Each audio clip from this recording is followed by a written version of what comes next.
hell is the matter with you? When I tell you to do something, you do it. You got it? Welcome to Watch Mojo. And today we're looking at the best examples of movie protagonists blatantly cheating in order to win. I didn't do that. It was the car. His name is Herbie. Using divine forces. Angels in the outfield. I can't explain it, but something has happened to my players this year. Something that's changed the way they play and the way I manage. Little Roger wants a family, so he asks his estranged father when they will be together again. He sarcastically answers when the California Angels win the pennant. So Roger prays to God and he intervenes, apparently because he has nothing more pressing to do. God sends down angels to help the team win, and people can only gasp in awe as the players commit superhuman feats that defy the laws of physics. And Ben Williams makes a miraculous catch. Holy cow! How do you do that? Yeah! Holy cow! How did he do that? How did he do that? And when it comes time for the big game, the head angel tells Roger that the team is on their own, supposedly for moral or confidence-building purposes or something, as if he didn't help the team cheat their way into the big game in the first place. Is it your belief, ma'am, that angels play baseball? Since the All-Star break, yes. Hiring a dog, Air Bud. Dog's a registered member of the team. He practices with the team, he travels with the team. You check in your rule book. Bet you won't find anything in there that says a dog can't play. He's right. Ain't no rule said the dog can't play basketball. Look, we find Air Bud as cute and charming as the next person, but a dog playing basketball? Come on now. Josh Fram joins the school basketball team and makes friends with a golden retriever named Buddy. Right before the big championship game, Buddy's abusive owner locks him up in the backyard. He hates you! He hates you! Baby, it's okay. I'll tell you what, kid. On your next birthday, me and the dog will come out. We'll do a show for you cheap. So naturally, Josh sneaks in and frees him, breaking who knows how many laws in the process. The illegally freed Buddy then helps the team win the championship game with his impeccable basketball skills and a loophole. Supposedly, there's no rule saying that a dog can't play, but isn't that kind of a given? This is a joke, kidding. Dogs don't play basketball. What's the matter, gentlemen? Afraid your team might get beat by a dog? Put him in. Dirty play, slap shot. What is high sticking? High sticking happen when the guy take the stick, when he go like that. You don't do that. You don't do that. Oh, no, never, never. A cult favorite among the 1970s, Slapshot is a comedy starring Paul Newman. He plays Reggie Dunlop, the coach/player of the minor league hockey team, Charlestown Chiefs. A local steel mill is about to close, threatening the town and the future of the team. So Reggie decides to start winning and get butts in seats. He starts employing a viciously violent style of play, encouraging his players to break the rules, brutalize the other teams, and employ dirty tactics in order to win. Didn't have a backup goal. He was a garbage goal. They make it to the championship game solely through brute force and rule bending. Not any kind of legitimate talent. It's less about strategic cheating and more about embracing showmanship, but it's still cheating nevertheless. And there's no one to stop it because there are no officials on the ice. What has come over the Charlestown Chiefs? Put in the werewolf, Teen Wolf. Sometimes it skips a generation. I was hoping it would pass you by. Well, Daddy, it didn't pass me by.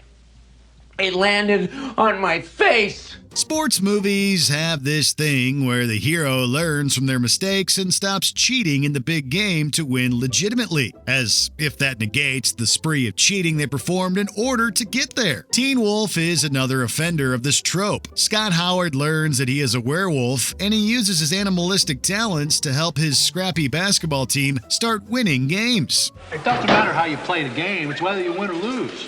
And even that doesn't make all that much difference.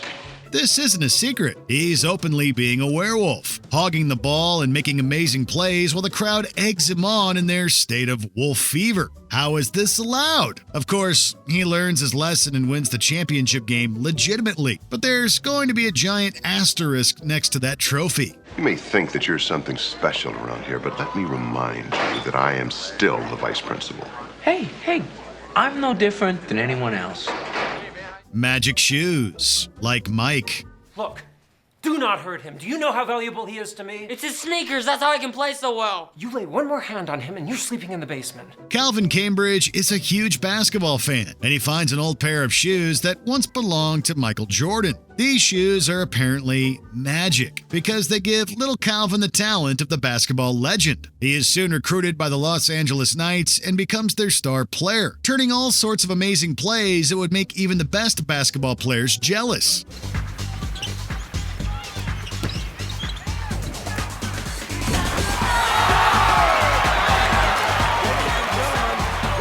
For real, he can play some basketball. Calvin is absent from the final game, and by the fourth quarter, the Knights are losing to the Raptors 80-59. But Calvin arrives just in time with his magic shoes, and the Knights ultimately make the playoffs by beating the Raptors 104-103. It's the comeback of the year. We'll just omit one little detail from the history books. Give me the sneakers, Calvin. Your game. It's over. Philip gives the team a boost. Flubber. I've solved all our problems. I'm all ears. Flubber is going to the basketball game. Professor Philip Brainerd works at Medfield College and hopes to develop a new source of energy. He soon discovers Flubber, a gelatinous green goo that can bounce, stretch, shapeshift, and all sorts of funny things. One night, Philip overhears his rival Wilson Croft flirting with his fiancée, and Wilson makes a bet. If Medfield loses their upcoming basketball game against Rutland, then he gets to take her for a romantic getaway. All right. If your team wins, you can buy me dinner. If your team loses, we go up to the mountains for the weekend. Well, Phillips is having none of that, so he intervenes and uses Flubber to help Medfield win the game. And apparently, no one questions how this otherwise horrible team managed to not only win, but commit superhuman feats in doing so. That's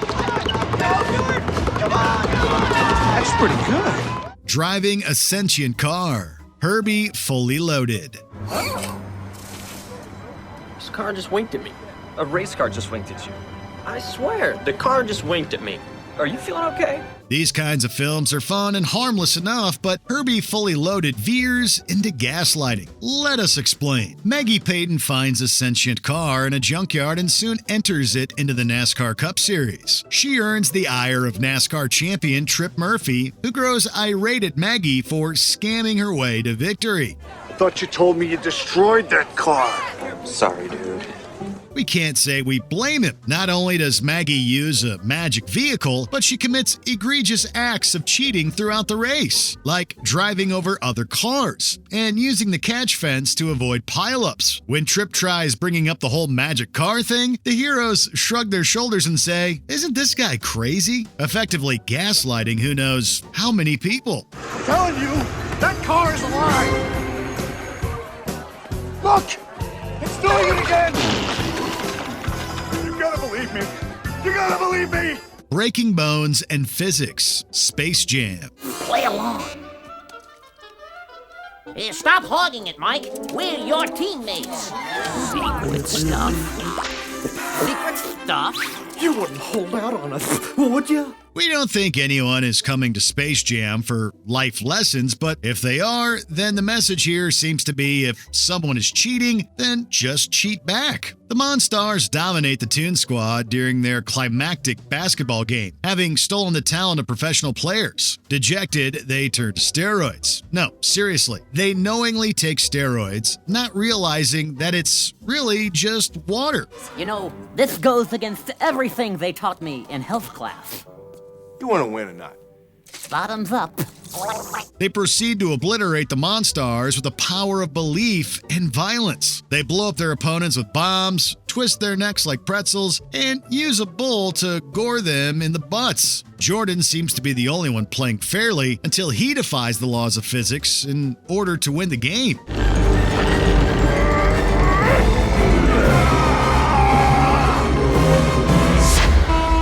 The Crane Kick, The Karate Kid. The Karate Kid was William Zabka, star pupil of the Cobra Kai dojo. whom this monster defeated with a cheap, illegal head kick. The legality of Daniel's famous crane kick is subject to intense debate. Some think it's fair game. Others think it's a blatant violation of the rules. Ralph Macchio agrees that it was an illegal move, and in the third movie, the ref clearly says that no face contact is allowed. Light contact is allowed to the body, and I do mean light, Mr. Barnes. No face contact is allowed. Any violation of the rules will result in a penalty point. The legality of the kick has also been referenced in pop culture for decades. Barney Stinson is certainly not a fan of it, and it's even brought up as a plot point in Cobra Kai, with an older Johnny claiming that it was illegal. Then again, maybe he was just bitter. So, was it cheating or not? Well, the fact that we're still debating it 40 years later tells us it wasn't exactly legal. I kicked his face. I'm just busting your chops. It was an illegal kick. Oh, illegal? Really? Come on, what about that elbow to my knee? Yeah, I got a warning. You got the win. Whoa. Before we continue, be sure to subscribe to our channel and ring the bell to get notified about our latest videos. You have the option to be notified for occasional videos or all of them. If you're on your phone, make sure you go into your settings and switch on notifications. Just all sorts of cheating. The Mighty Ducks franchise. We can't even win when we cheat.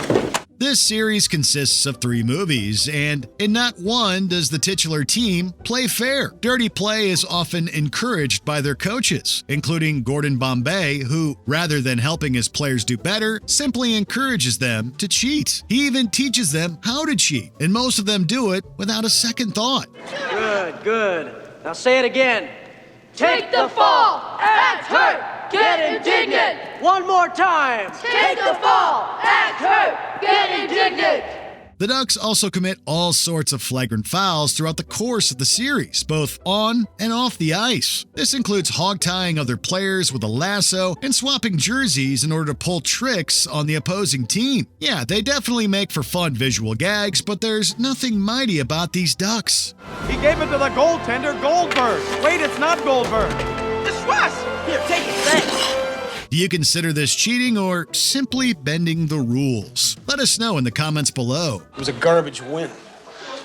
Did you enjoy this video? Check out these other clips from WatchMojo, and be sure to subscribe and ring the bell to be notified about our latest videos.